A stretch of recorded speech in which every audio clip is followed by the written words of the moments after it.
सी ये क्वेश्चन हमने स्टार्ट किया था एक्सरसाइज 1.2 का कि आर अगर एक एन क्रॉस एन पर रिलेशन डिफाइंड है such that A B C D के रिलेटेड है if and only if A D into B plus C is equal to B C into A plus D show that R is equivalence relation. तो पहला काम ना हम rough करेंगे इन questions के लिए, चाहे कैसा ही क्वेश्चन आ जाए ऑर्डर्ड पेयर का। आप लिखोगे कि मुझे एबी को एबी के रिलेट दिखाना है। ये रिलेशन कहता है फर्स्ट मेंबर और दूसरे वाले का लास्ट, इनकी तो प्रोडक्ट है और सेंटर वालों का सम है। और फिर उल्टा हो जाएगा, अंदर वाले बी प्लस सी तो मल्टीप्लाई में बाहर आ जाएंगे और A D A plus D बन जाएगा। ठीक है, तो अब यही काम हमने इसमें लगाकर देखा कि अगर मैं ए बी को ए बी के रिलेट करूं तो ए मल्टीप्लाई बी और बी प्लस ए, और फिर उल्टा हो जाएगा ए बी तो प्लस बी अंदर चल जाएगा और बी प्लस ए बी ए बन के बाहर आ जाएगा। तो अब ये बातें तो हमें पता ही है, अगर मुझे दिखानी हो तो फिर इस क्वेश्चन के लिए क्या लिखें? हम लिखेंगे for A B belonging to N cross N we have A B is equal to B A plus B is equal to B plus A. Why? Because ऐसे ही लिख दो, चाहे मल्टीप्लीकेशन इकट्ठा लिख देते हैं and addition are commutative. Multiplication और एडिशन कॉम्यूटेटिव होते हैं, तो ए प्लस बी तो बी प्लस ए के बराबर आ गया और ए बी बी ए के बराबर आ गया। अब मुझे ए बी को बी प्लस ए के साथ जोड़ना है। दिस इम्प्लाइज, इसको उल्टा भी लिख सकते हैं, बी प्लस ए प्लस बी। फर्स्ट और सेकेंड इक्वेशन है, अगर ये दो नंबर भी इक्वल है और ये दो भी इक्वल है तो दोनों के प्रोडक्ट्स भी इक्वल आएंगे। This implies A B into B plus A is equal to A B को किसके बराबर लिख देंगे? बी ए के, और बी प्लस ए को किसके बराबर लिख देंगे? ए प्लस बी। और ये हमने पहले ही रफ में लिख रखा था तो दोबारा टेंशन लेनी नहीं, सीधा लिख देना है A B is related to A B. जब आप ये लिखोगे ना तब आपको समझ आएगा मैं कैसे प्रूव करूं। अच्छा ये बात प्रूव करनी है तो मैं एक तो एडिशन का कॉम्यूटेटिव दिखा दूं, एक मल्टीप्लीकेशन का, प्रोडक्ट करके लिख दूं A B is equal to A B is related to A B. तो ए बी के रिलेटेड हो जाएगा। फॉर क्या लिख दोगे? Every A B belonging to N cross N. This implies R is reflexive on n cross। Second part क्या होगा? For A B C D related to, for A B C D belonging to N cross N. A B C D दोनों N cross N से belong करते हैं, तो हम लिखेंगे A B is related to C D. A B C D के related होगा, ये मान के चलेंगे। दिस इम्प्लाइज, क्या रिजल्ट था? A D into B plus C, first और लास्ट, सेकेंड और थर्ड का सम। फिर उल्टा बी प्लस सी तो बाहर बन जाएगा बी सी और ए डी बन जाएगा ए प्लस डी, ये चीज हो जाएगी। दिस इम्प्लाइज, अब अगेन रफ, अगर रफ में लिख लेते हैं तो आसान है, यहां कर रही हूं रफ। क्या आएगा? सी डी को रिलेट करना है ए बी से, क्या प्रॉपर्टी बननी चाहिए? फर्स्ट और लास्ट सी बी, सेकेंड और थर्ड का sum D plus A is equal to C B तो क्या हो जाए? अंदर चला जाए और डी प्लस ए बाहर आ जाए, D A C plus B. अब जैसे लिखा वैसे ही दिखाना है। अब तुम्हें क्या करना पड़ेगा?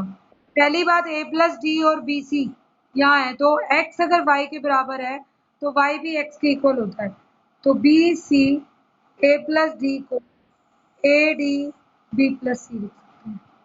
दिस इम्प्लाइज बी सी को सी बी लिख दूं, ए प्लस डी को डी प्लस ए लिख दूं, कोई फर्क नहीं पड़ता।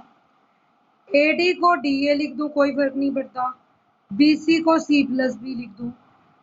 Bye commutative law of addition and multiplication. Commutative law लगा दिया एडिशन का और मल्टीप्लिकेशन का, और ये आपने रफ में पहले ही लिख रखा था, तो अब दोबारा सोचने की जरूरत नहीं। क्या बन गया, सीधा लिख देंगे C D is related to A B. C D किसके रिलेटेड हो गया, ए बी के। This implies R is symmetric on N cross N. R symmetric हो जाएगा एन क्रॉस एन पर। नेक्स्ट, आर अगर सिमेट्रिक हो गया तो लास्ट रह गया ट्रांजिटिव प्रूव करना। A B C D E F तीनों को बेटा मान लो एन क्रॉस एन से बिलोंग करते हैं। लेट क्या मानते होते हैं ट्रांजिटिव में, A B is related to C D and C D is related to E F. A B C D के रिलेटेड है और सी डी ई एफ के रिलेटेड है। रफ रफ वर्क साथ की साथ रफ में क्या लिखेंगे, मुझे दिखाना है A B related to E F. कैसे दिखाएंगे, रफ में एक चीज बताओ, फर्स्ट और ए बी, फर्स्ट और लास्ट कर रहे हो ए डी, यहाँ क्या आएगा ए एफ, सेकेंड थर्ड का सम बी प्लस ई। फिर क्या हो जाएगा, बी प्लस ई तो प्रोडक्ट में आ जाएंगे बाहर, और ए एफ जो मल्टीप्लाई में था वो ऐड में।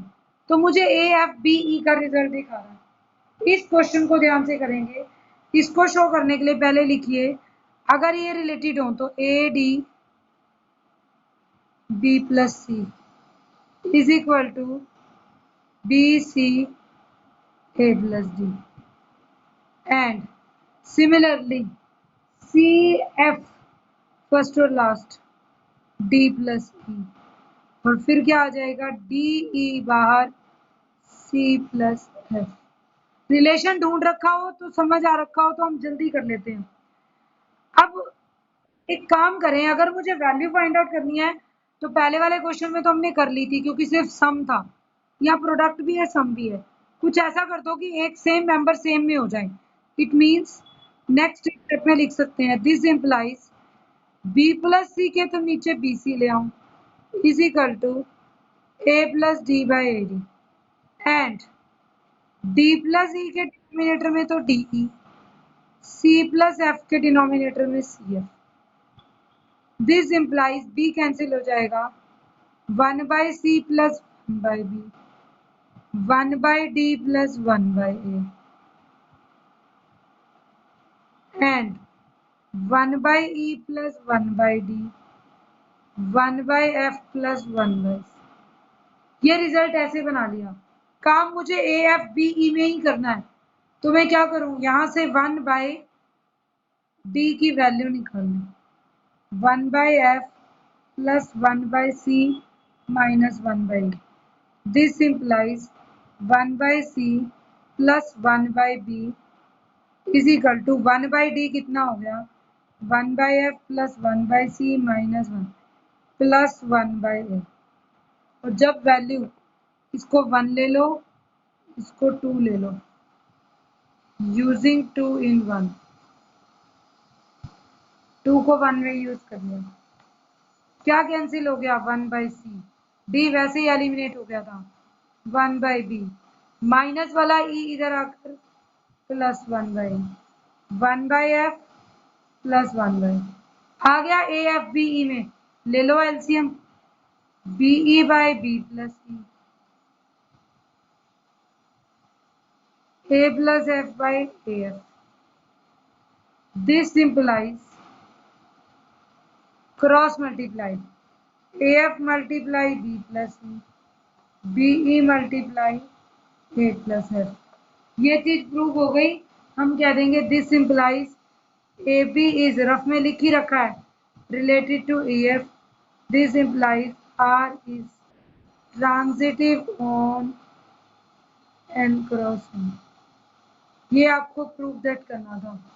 एक थ्योरम 5 1.34 पेज पर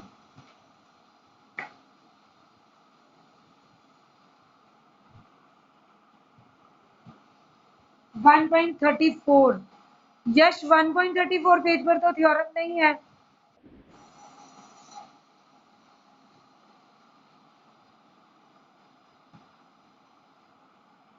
चलिए नेक्स्ट देखिए। अभी जो आपका नेक्स्ट टॉपिक है, शुभम की तरफ से प्रॉब्लम है, रोल्स थ्योरम का टॉपिक क्लियर करना है। रोल्स थ्योरम का जब तक मीनिंग समझ नहीं आता ना, तभी हम उसको अप्लाई नहीं कर पाते। डेफिनेशन रटना तो आसान है। हमने क्या कह दिया कि फंक्शन कॉन्टिन्यूस हो, डेरिवेबल हो, फिर हमने कह दिया एफ ए एफ बी के बराबर हो। अगर ये सारी कंडीशंस सेटिस्फाई होती हैं तो रोल्स थ्योरम एप्लीकेबल हो जाएगी। ये सारी चीजें तो हम लिख देंगे, लेकिन मीनिंग क्लियर नहीं है, वहां से गड़बड़ होती है। एक्चुअल में रोल्स थ्योरम का मतलब क्या था? हमने ये कहा था रोल्स थ्योरम में कि इफ, एक तो क्या होती है डेफिनेशन में, F X is function of x. F x x का फंक्शन है सच दैट, कैसा फंक्शन है?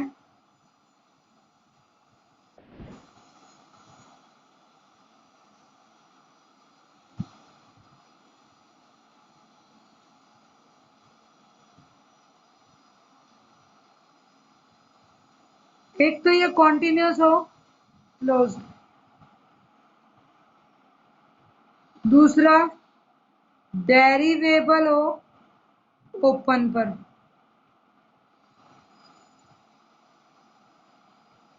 थर्ड कंडीशन क्या थी? एफ ए एफ बी के इक्वल हो। तब हम क्या कहते हैं? Then there exist at least one point C belonging to AB, या ऐसे भी कह सकते हैं C lying between AB, क्योंकि A और B के इक्वल तो हो ही नहीं सकता, ओपन इंटरवल है। C lying between this such that F dash C equal to 0। बेटा ये प्रॉपर्टी क्यों आई? क्योंकि कोई फंक्शन कॉन्टिन्यूस है, क्लोज इंटरवल पर है, और वो डेरिवेबल है ओपन इंटरवल पर, तो एफ डैश सी जीरो कैसे होगी? मैंने आपको बताया था फंक्शन है कॉन्टिन्यूस। कॉन्टिन्यूस है तो या तो बढ़ता ही जा रहा है। बट एक बात बोली, ये कहते हैं जो आंसर ए पर है वही सेम आंसर बी पर भी होना चाहिए। क्यों होगा? क्योंकि इसने कहा कि कॉन्टिन्यूस है, चलता जा रहा है, ठीक है, डेरिवेबल भी है, बट ये कहता है एफ ए एफ भी बराबर है। अगर कोई चीज कॉन्टिन्यूस है, या तो वो इंक्रीजिंग होती जा रही है या डिक्रीजिंग। अगर इंक्रीजिंग है तो उसको मुड़ के वापस डिक्रीज होना पड़ेगा, क्योंकि एफ ए एफ बी के बराबर है। और अगर वो डिक्रीजिंग है तो भी उसको, सपोज यहाँ एफ ए है और यहाँ पर एफ बी है, दोनों अगर बराबर हैं, तो या तो ग्राफ इंक्रीजिंग था तो सिर्फ इंक्रीजिंग नहीं ले सकता, क्योंकि एफ ए एफ बी बराबर करने का मतलब उसको वापस मुड़ के आना पड़ेगा ताकि इमेज सेम हो जाए। यहाँ पर भी मुड़कर वापस ऊपर जाना पड़ेगा। कम से कम, ज्यादा नहीं कहती, एटलीस्ट एक पॉइंट ऐसा जरूर हुआ जहां टेंजेंट किसके पैरेलल हो गई? एक्स एक्सिस के। तो टेंजेंट अगर एक्स एक्सिस के पैरेलल हो जाए तो उसको टेंजेंट को हम स्लोप से भी दिखाते हैं, एफ डैश एक्स। तो एफ डैश एक्स क्या आ जाएगा? एफ डैश एक्स जीरो आएगा, क्योंकि हम ये कहते हैं अगर कोई लाइन टेंजेंट बिल्कुल एक्स एक्सिस के पैरेलल है तो स्लोप इज जीरो। तो इसको कम से कम एक बार जीरो जरूर होना पड़ेगा। ये हमारी डेफिनेशन है रोल्स थ्योरम की। कोई फंक्शन इंक्रीजिंग जा रहा है, जाते जाते कभी तो उसको मुड़ के वापिस आना पड़ेगा, तभी एफ ए एफ बी के बराबर होगी, अदरवाइज नहीं होगी। अब इसके एग्जांपल्स देख लो एक दो।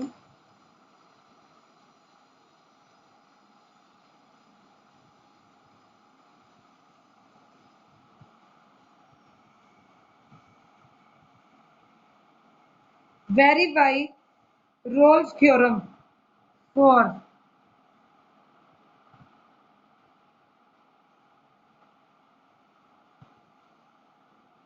fx is equal to sin 2x in interval 0 to 9। ये चीज दी हुई है रोल्स थ्योरम की और आपको प्रूव करनी है इसमें फंक्शन।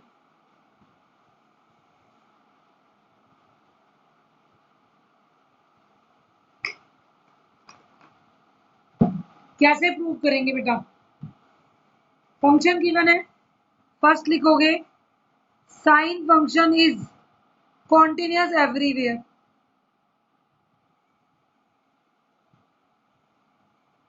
हर एक्स के लिए कॉन्टिन्यूअस हो जाता है, सो देयरफॉर इस इंटरवल में तो होगा ही होगा।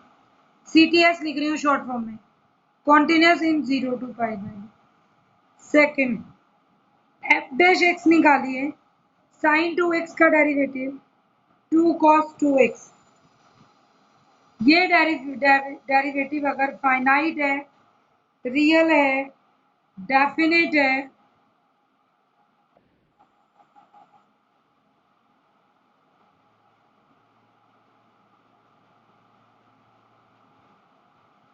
For X belonging to open interval, तो हम क्या कहेंगे? एफ डैश एक्स अगर है तो एफ एक्स डेरिवेबल कराएगा। एफ डैश एक्स तो उसका डेरिवेटिव खुद ही है, इसको फिर डेरिवेबल नहीं लिखोगे। Simple F X is derivable on open interval 0 to pi by 2। तो एफ एक्स डेरिवेबल हो जाएगा 0 to 90 में। थर्ड प्रॉपर्टी क्या थी? एफ ए एफ बी के बराबर हो।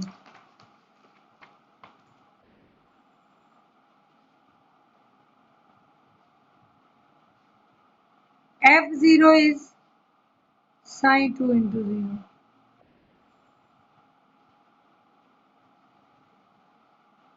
ये आ जाएगा 90। अब देखिए साइन 0 0 होती है, 0 आ गया। Sine of 2 into pi by 2 क्या बन गया? Sine pi. साइन 180 भी 0 होता है, तो 10 एफ ए एफ बी के बराबर आ गया। ये चीज भी आपको दिखानी है, तीन कंडीशन तो दिखानी है।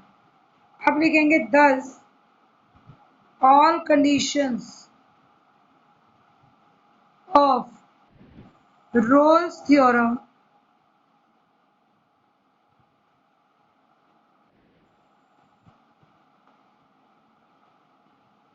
are satisfied. Thus, all conditions of Rolle's theorem are satisfied. So, there must exist at least one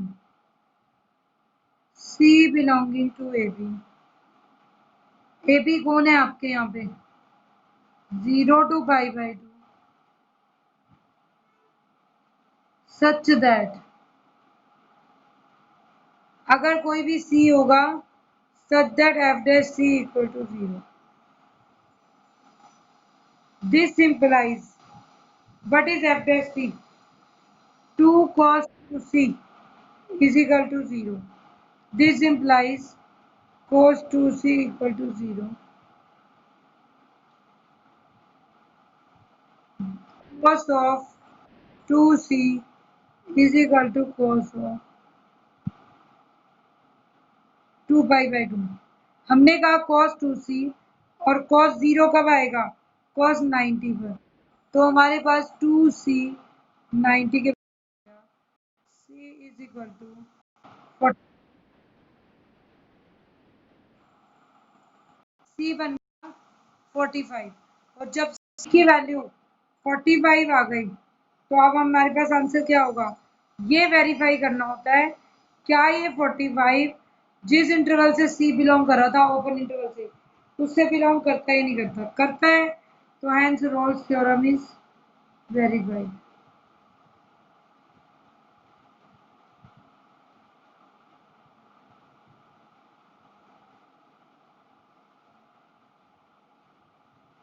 ठीक है, अब रोल्स थ्योरम ऐसे वेरीफाई हो जाएगी। एक एग्जांपल और देखते हैं रोल्स थ्योरम का ही।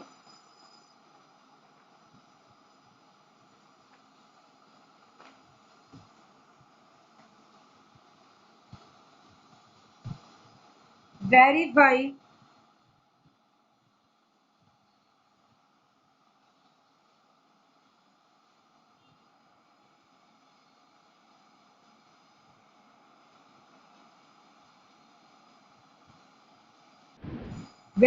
Rolle's theorem for fx is equal to mod x और -1 to 1। ये इंटरवल गिवन है बेटा, -1 से 1 और इसके बीच में रोल्स थ्योरम वेरीफाई करनी है। मोड फंक्शन पे नहीं कर सकते, जिस हिसाब से फंक्शन दिया हुआ है। हम क्या लेंगे,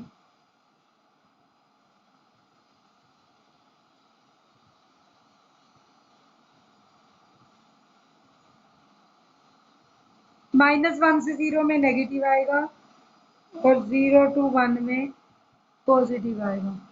रोल्स थ्योरम वेरीफाई करनी है तो हमने क्या कहा, -1 और 1 के बीच में है तो मोड एक्स नहीं लिख सकते,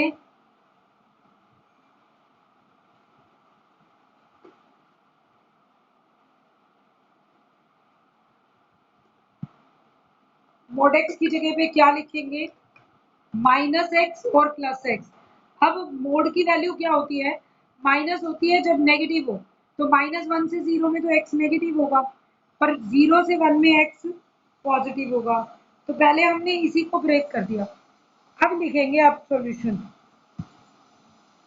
fx being a polynomial, fx is equal to x एक पॉलिनोमियल है, तो fx being a polynomial is continuous and differentiable for all x negative and all x positive except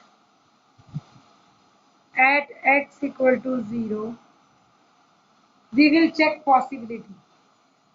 ठीक है,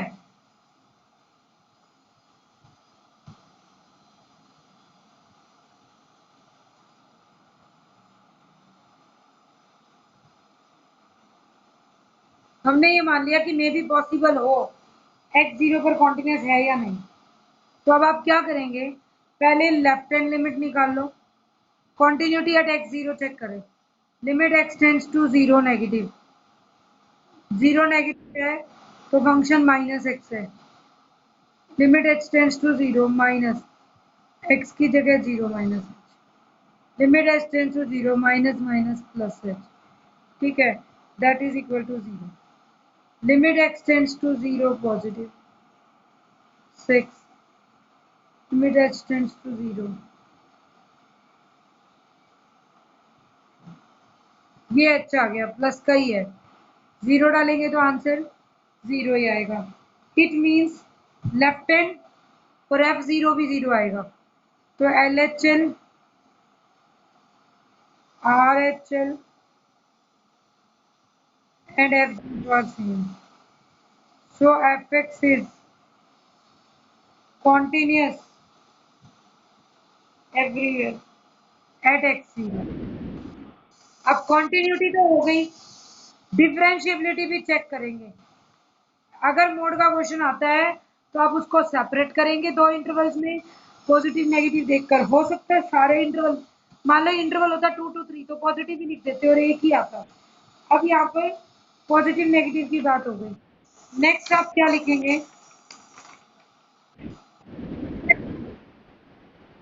keep yourself mute, keep yourself mute, check derivability, derivability check कीजिए। अब डेरिवेबिलिटी कैसे check होती है, बता रखा है, left hand derivative x to 0 negative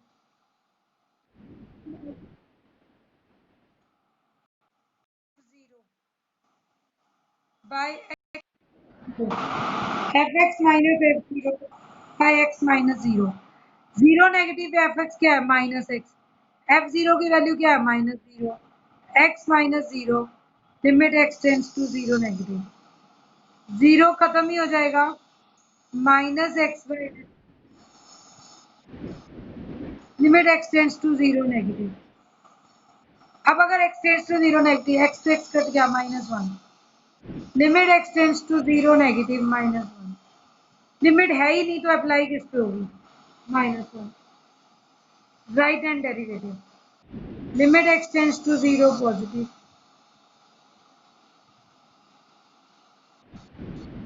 Fx minus f0 by x minus 0. Limit x tends to 0 fx minus f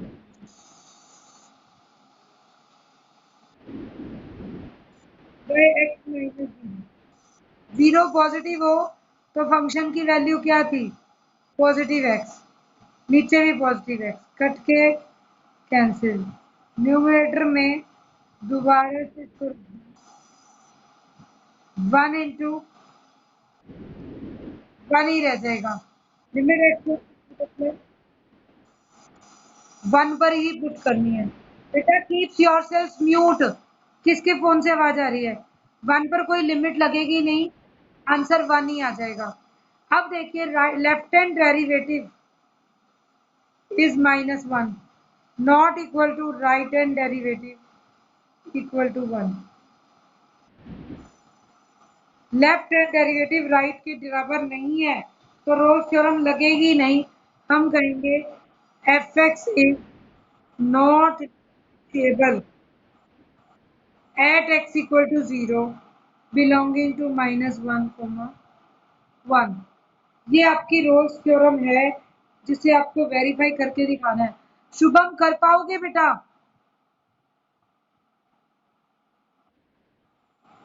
और डाउट्स हो तो और डाउट्स भेज देना, कोई वो प्रॉब्लम नहीं है।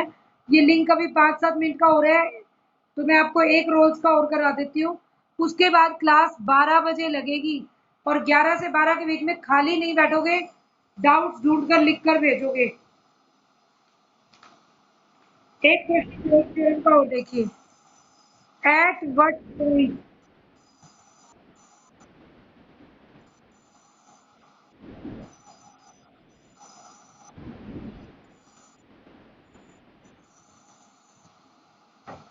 एट व्हाट पॉइंट्स हमारे पास क्या दिया हुआ है? ऑन द फॉलोइंग कर्व्स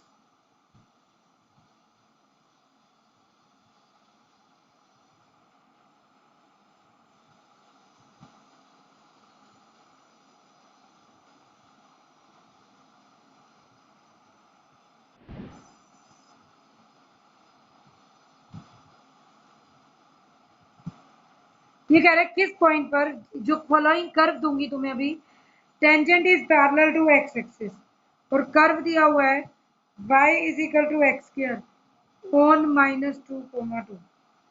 ऐसा क्वेश्चन है तो आप क्या करेंगे? टेंजेंट एक्स एक्सिस के पैरेलल है, इसका मतलब स्लोप 0 होनी चाहिए। पहला काम तो लिख देना, F X is equal to X square, F X is polynomial so continuous on interval -2, 2। Second property, F X polynomial था तो वो एफ एक्स का डेरिवेटिव भी करके दिखा दो। सेकेंड में तो एफ डैश एक्स किसके इक्वल आ जाएगा? 2x which is equal to finite definite real. ठीक है, finite definite real in interval -2 to 2। So derivable, अब ये डेरिवेबल भी हो गया। ठीक है, अब फंक्शन डेरिवेबल भी हो गया, -2 से +2 है, कॉन्टिन्यूस भी हो गया। एफ ए और एफ बी निकाल लो।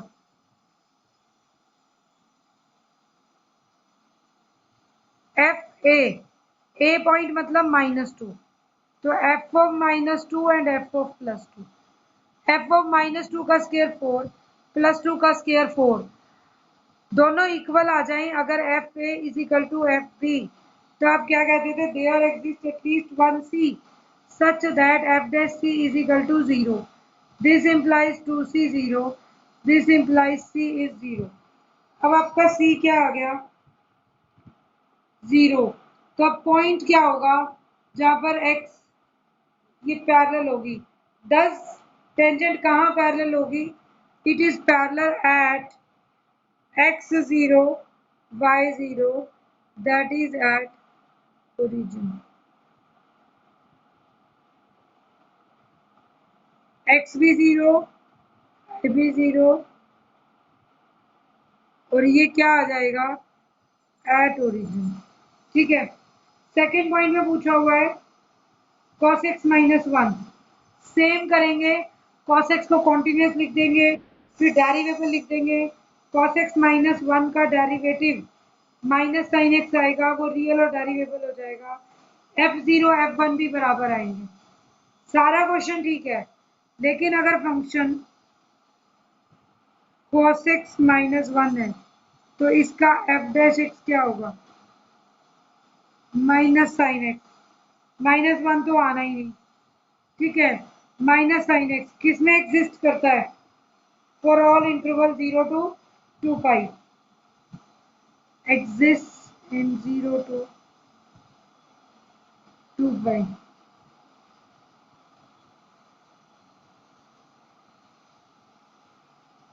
ये आ जाएगा एग्जिस्ट इन 0 to 2 पाई। और जब आप ये लेंगे तो आप लिखेंगे एफ डैश सी 0, मतलब साइन सी 0। दिस इंप्लाइज या सी 0 है या पाई है या 2 पाई है। 0 से 2 पाई के बीच में ना 0 आएगी ना 2 पाई आएगा। क्या आ जाएगा, जब 0 और 2 पाई के बीच में कोई पॉइंट, हम कहेंगे पाई बिलोंग्स टू 0 to 2 पाई। तो पाई आपकी बिलोंग करती है 0 2 पाई में। तो अगर x को पाई ले लेंगे तो cos पाई कितना होता है, माइनस 1, माइनस 1 माइनस 1 बाई 2। तो पॉइंट क्या आ जाएगा, जहाँ टेंजेंट है पाई कोमा माइनस 2। तो पॉइंट निकालने का तरीका ये होता है कि आपने जो x ढूंढा, जो c है वही x बनेगा। अब c 0 था तो मैंने x 0 लिया, x 0 लिया तो y भी 0 आ गया पिछले वाले क्वेश्चन में। यहाँ c 0 हुआ, पाई हुआ 2 पाई, ओपन इंटरवल में पाई आ गई। अगर यहाँ cos पाई रख दूं तो minus one, answer is minus 2। तो आंसर माइनस 2 आ जाएगा, तो आपका पॉइंट आ जाएगा। रोल्स थ्योरम में या तो ये टेंजेंट वाला क्वेश्चन आ जाता है, डेरिवेबिलिटी कई बार ऐसा होता है अप्लाई ही नहीं होगी, जैसे हमने पीछे देखा वो डेरिवेबल नहीं था। अप्लाई होती है तो आपने ये देखना है तीनों कंडीशन सेटिस्फाई होने के बाद भी सी की वैल्यू जो गिवन इंटरवल ए बी है उसके बीच में आ जानी चाहिए। अगर सी उसके बीच में आ जाता है तो हम कहते हैं कि रोल्स थ्योरम इज वेरीफाइड।